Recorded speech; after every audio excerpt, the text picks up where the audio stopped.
All right, greetings, everybody. I'm Larry Williams, the director of Karma, the Consortium for the Advancement of Research Methods and Analysis, now housed at Texas Tech University in the Rawls College of Business. It is March 21st, and it is my pleasure to welcome you to another quick chat. And today I'm going to be talking to Dr. Lakshmi Balachandran Nair from Luis Guido Carli University in Rome.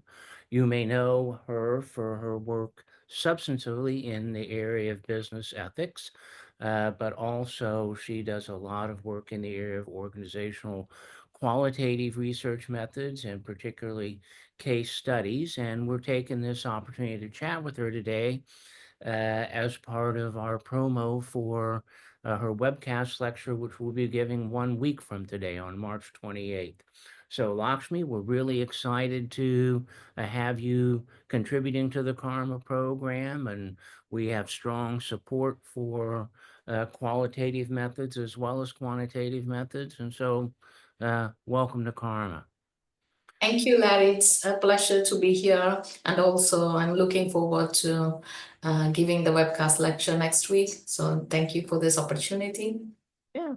Well, it's doing the webcast lectures is fun, but in many cases, I really enjoy just as much the opportunity with these Karma quick chats to get to know the people who are contributing to our profession as you are. And one of the things that I'm always interested in is what got them started. So, how is it that you ended up getting a PhD and deciding to become a professor? So, actually, it's a funny story because I have several family members who work in academia in India. So, I'm from India. And my grandparents from both sides were school teachers. And then in my mother's generation, there are different people who are in academia and so on. Uh, Actually, ironically, that got me not interested in academia initially. I didn't want to do what everybody was doing. So I did an MBA and I started working in a bank. And then slowly, over the course of 3 years, I found it very monotonous and started getting boring. So I thought, okay, I like to read, I like to write, so I like to do research. I like talking to people in classrooms. So I thought maybe, I should just do what other family members are doing. It was a bit different because they are all in India and they do STEM disciplines. And at least that generation, they are more teaching oriented than research oriented. So in many ways, having that family background kind of helped me enter the field, but also in many ways it was completely different. So that mix kind of was very exciting for me. That's how I started. Yeah. Well, so once you got there, once you got to grad school, who were some of the people, or what were some of the forces that shaped your interest and your approach to research as you were getting your PhD? Uh, So I did my PhD in Università della Svizzera Italiana in Switzerland, and my PhD supervisor, Professor Michael Gibbert, he was very supportive.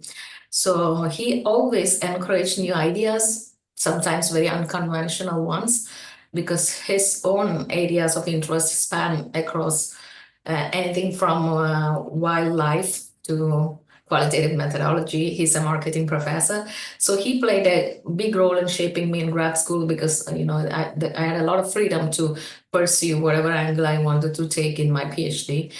And also, I did my PhD in Switzerland, which helped in making a lot of connections. And I was able to do a lot of work trips for conferences and so on. So I met a lot of inspiring people from all around the world. And listening to them, hearing their experiences and so on also really helped me and gave me a sense of direction. Yeah.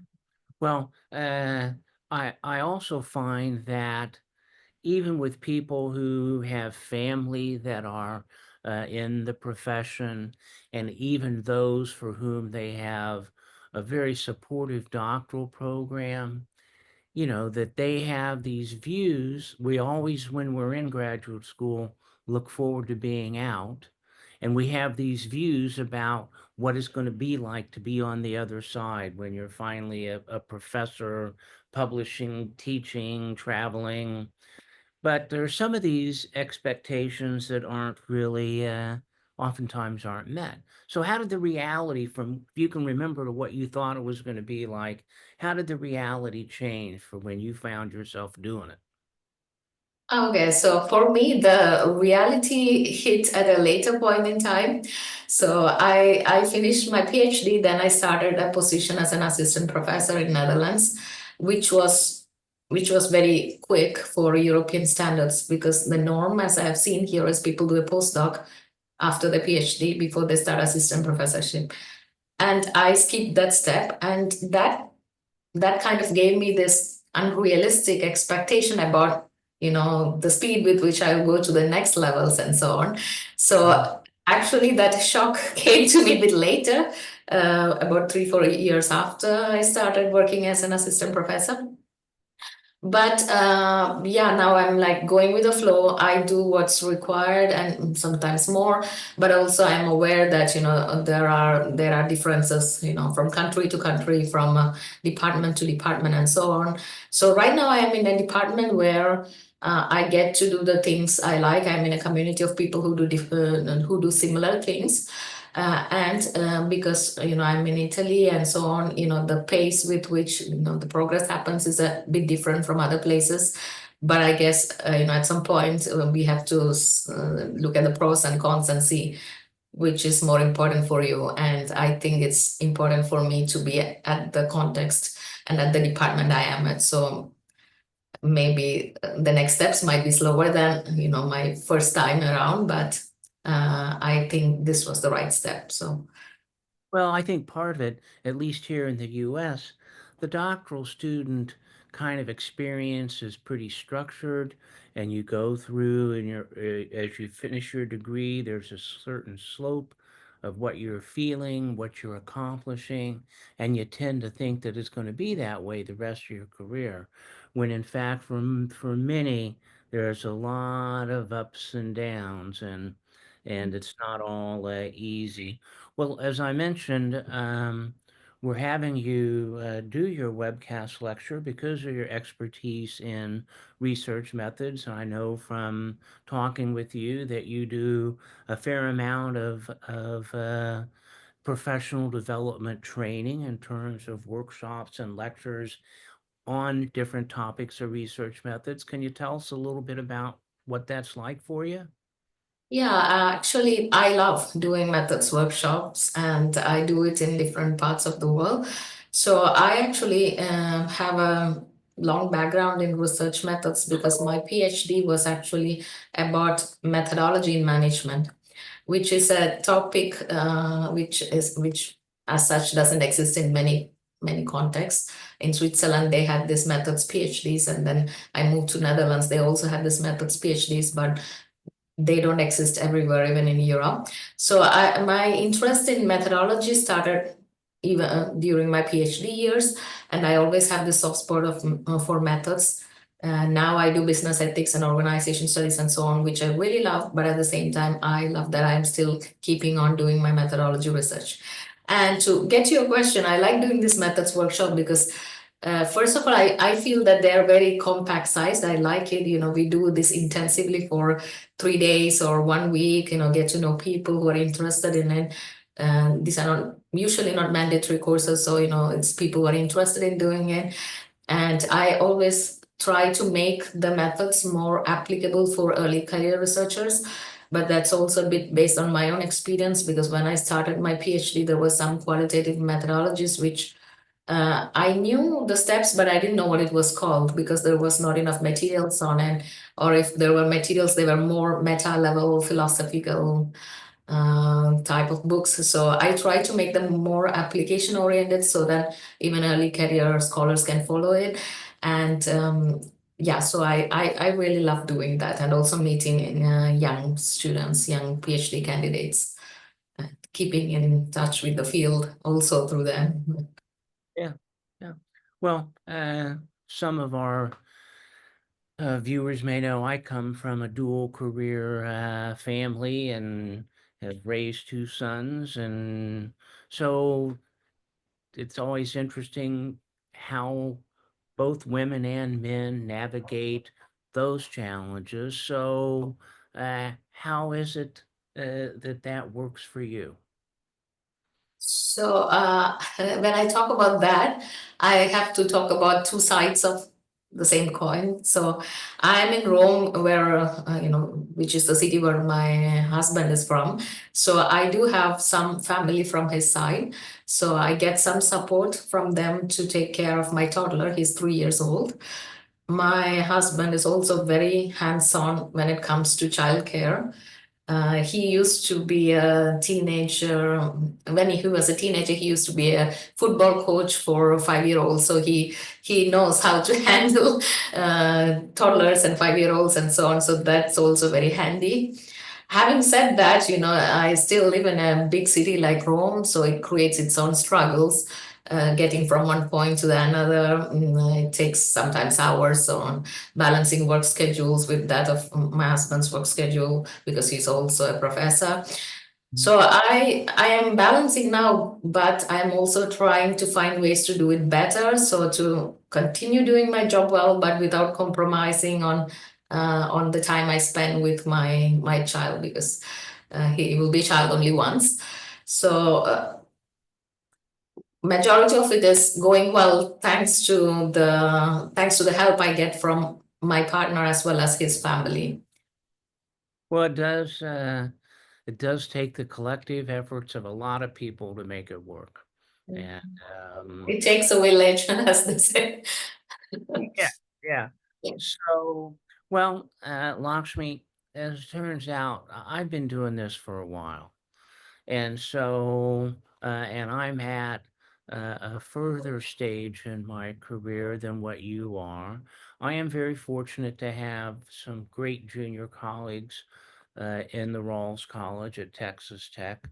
And as I hang with them, I try to kind of imagine how their view of the world that we live and work in today is different than mine. And so, what troubles you? And we're all doing this because we're publishing. We have to publish. But this ecosystem all around that faces some great challenges. And you see it as an author, as a reviewer, as an AE on things. So kind of what's your view on what troubles you the most about the way the game is being played these days? Okay.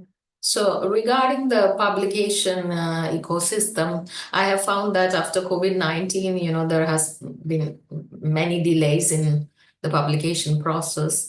And I have had articles which I had submitted to journals for like 4 months, 5 months, and then I get a desk reject without any reason. It just says, oh, it's not a fit. And that's brutal, especially as an early career scholar, and we have a lot of criteria to meet for tenure, for promotion, and so on. If it, so, the first question which comes to my mind in such situations is, of course, I mean, if you knew it was going to be a desk reject, let us know fast. Let us know in a week, in 2 weeks. Yeah. At the same time, I understand the editors' dilemmas and problems. I have heard so many editors say it's so difficult nowadays to find reviewers, and even if reviewers say yes, maybe after one round of reviews, they are no longer interested. So the paper goes to a different person then. And I also know the reviewer side, also being a reviewer myself. I mean, we are all taking time from our own personal and professional lives to do this free service. And that's a big investment. So sometimes people might not be able to invest continuously over a long period of time. So maybe they might have said yes to the review process initially, then found out that they cannot do it. So my husband, for instance, since 2025 January, he has done 20 reviews. So that's a lot, and I try to balance them, but at the same time, I understand why the ecosystem is getting difficult, but at the same time, it getting difficult is negative for, let's say, early career scholars. more than anyone else. Yeah. Yeah. Well, they are the ones that feel the pressure more than anyone else, I think. So, well, let's close by having you give us a preview of what you're going to be talking about when you do our Karma webcast. For those of you who don't know, Karma is a nonprofit research center training faculty and doctoral students in research methods. We have a webcast lecture series where we bring in distinguished methodologists such as Lakshmi. They give a 1 hour lecture that's streamed live, and then a recording of it goes in our video library. Normally, access to the live streaming is limited to institutional members of our Karma program, which historically we've had 125 to 150 universities that join.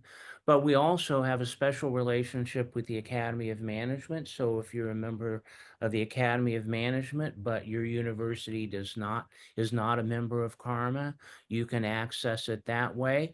Maybe the easiest way, if you're not a member of the Academy of Management, is we have a special limited access pass that you can find information about on our homepage, karmattu.com.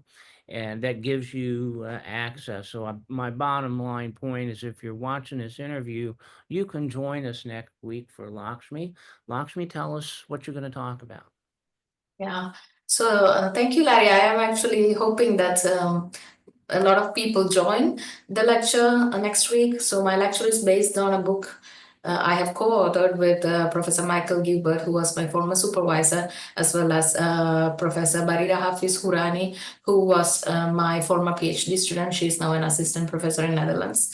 So the book is titled Combining Case Study Designs for Theory Building. So basically in this book and also in my lecture, what I will be doing is discussing the archetypical case designs which were proposed by Robert Yin, but doing so in terms of how to formulate the research questions, how to select cases, how to use replication logic, and so on.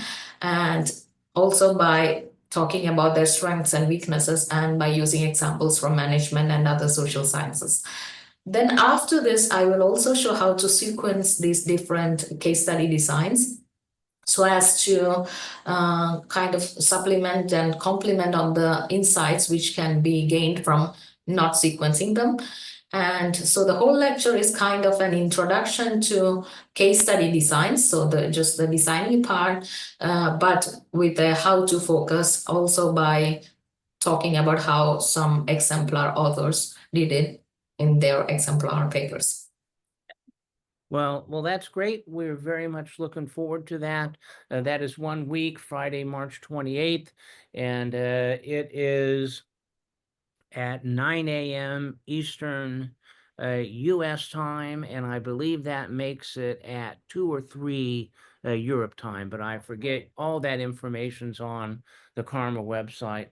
It's been a real pleasure chatting with you, Lakshmi. Thank you so much for fitting this in, as well as making the contribution to put together a lecture for us next week. So we'll see you next Friday. Thank you, Larry, and I look forward to seeing you and all our audience next week. Thank you. Thanks.